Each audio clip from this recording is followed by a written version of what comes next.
रमज़ान मुबारक के रोज़े ख़त्म हुए और खुशियों की ईद आ गई। आज हम जानेंगे ईद अल फितर के 10 दिलचस्प हक़ाइक़। पहला फ़िक्र। ईद अल फितर का मतलब। ईद अल फितर का मतलब है रोज़ा खोलने की खुशी।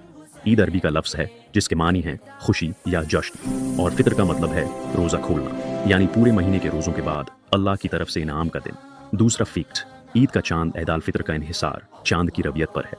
रमज़ान की 29वें रात को चांद देखा जाता है। अगर चांद नजर आ जाए तो अगले दिन ईद होती है, वरना 30 रोजे पूरे करके ईद मनाई जाती है। यही वजह है कि मुख्तलिफ ममालिक में ईद का दिन अलग अलग हो सकता है। तीसरा फैक्ट। 3 दिन की ईद ईद अल फितर 3 दिन तक मनाई जाती है। ये 3 दिन मुसलमान अपने खानदान और दोस्तों के साथ मिलकर खुशियां मनाते हैं, एक दूसरे के घर जाते हैं और पकवानों से लुत्फ अंदोज होते हैं। कुछ ममालिक में ये 4 दिन भी हो सकते हैं। चौथा फैक्ट। मीठी ईद ईद अल फितर को मीठी ईद भी इसे कहा जाता है। इस दिन खास तौर पर मिठाइयाँ बनाई जाती हैं। हिंदुस्तान और पाकिस्तान में सवियाँ, इंडोनेशिया में कीटुपाट, तुर्की में बाकलवा और दीगर ममालिक में मुख्तलिफ मीठे पकवान तैयार किए जाते हैं। पांचवा फैक्ट। सदका फितर। ईद की नमाज से पहले सदका फितर अदा करना ज़रूरी है। ये खास सदका हर साहब हैसियत मुसलमान अदा करता है ताकि गरीब और ज़रूरतमंद भी ईद की खुशियों में शामिल हो सके। हज़रत इब्न अब्बास रज़ी अल्लाह अन्हु फरमाते हैं, ये सदका रोज़े की लगवियात को पाक करता है और मुस्कीनों के खाने का इंतज़ाम करता है। छठा फैक्ट। ईद की नमाज का खास तरीका। ईद की नमाज का तरीका आम नमाजों से मुख्तलिफ है। इसमें 2 रकात होती हैं, लेकिन इनमें 7 तकबीरें जायद होती हैं।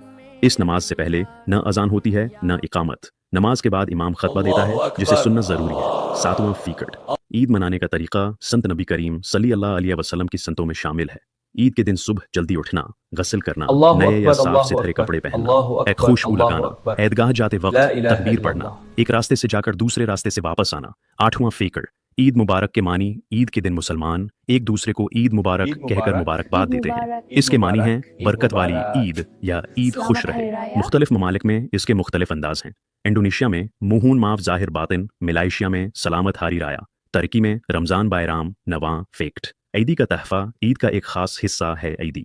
बच्चों को उनके बुजुर्ग पैसे या तहफे देते हैं। ये न सिर्फ खुशी देता है बल्कि बच्चों को ईद का इंतजार भी रहता है। ईदी का मतलब सिर्फ पैसे नहीं बल्कि अपने छोटों से मोहब्बत का इजहार है। 10वां फैक्ट।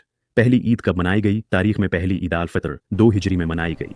नबी करीम सल्लल्लाहु अलैहि वसल्लम जब मदीना मुनूरा तशरीफ लाए तो अहले मदीना जाहिलियत के 2 त्यौहार मनाते थे। अल्लाह ने उनके बदले ईद अल फितर और ईद अल अज़ही अता फरमाए। आप सल्लल्लाहु अलैहि वसल्लम ने फरमाया, हर कौम के लिए खुशी का दिन है और ये हमारी ईद है। ईद अल फितर सिर्फ खाने पीने का दिन नहीं बल्कि शुक्रगुजारी, खुशी और आपस में मिलने जुलने का दिन है। अल्लाह हम सबको ईद की सच्ची खुशियां नसीब फरमाए। ईद मुबारक।